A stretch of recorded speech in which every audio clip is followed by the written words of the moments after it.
মুখ্যমন্ত্রী প্রাতিষ্ঠানিক চোর, শিলমোহর দিয়েছে সুপ্রিম কোর্ট। বোলপুরে এসে এসএসসি নিয়োগ দুর্নীতি মামলার প্রশ্ন প্রসঙ্গে কটাক্ষ বিজেপির রাজ্য সভাপতি সুকান্ত মজুমদার।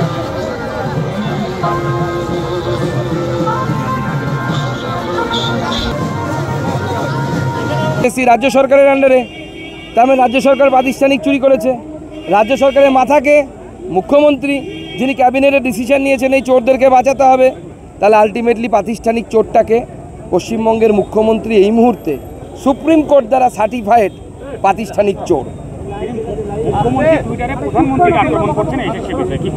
না না, মুখ্যমন্ত্রী সবসময় এটাই করেন, তো অন্যের ঘাড়ের উপর দিয়ে পার করার চেষ্টা করেন। আমি কিছু করিনি, আমি কিছু জানি না। পার্থ করেছে, অর্পিতা করেছে, আর মালটা খাওয়ার সময়, মালাইটা খাওয়ার সময় আমি সব খাবো, কিন্তু দায় কিছু নেব না।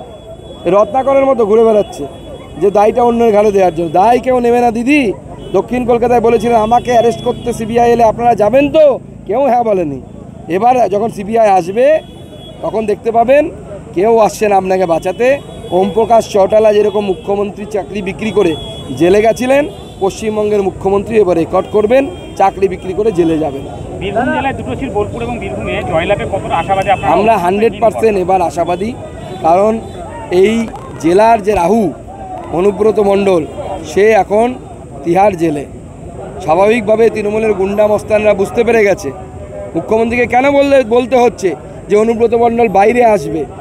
এটি জন্য বলতে হচ্ছে তার যে অনুব্রত মণ্ডলের চেলা চামুন্ডা ছোট অনুব্রত, তাদের মনে কনফিডেন্স জোগানোর জন্য মুখ্যমন্ত্রী হয়তো বাঁচাতে পারবেন। কিন্তু আপনাদেরকে আমি এই ক্যামেরার মাধ্যমে, মিডিয়ার বন্ধুদের মাধ্যমে ওই সমস্ত তৃণমূলের গুন্ডা বাহিনীকে বার্তা দিতে চাই, অনুব্রত মণ্ডলকে মুখ্যমন্ত্রী বাঁচাতে পারবেন না, নিজের ভাইপোকেও বাঁচাতে পারবেন না, নিজেকেও বাঁচাতে পারবেন না। তো আপনারা কোন ছাড়? ভোটের দিন চুপচাপ বাড়িতে বসে থাকুন।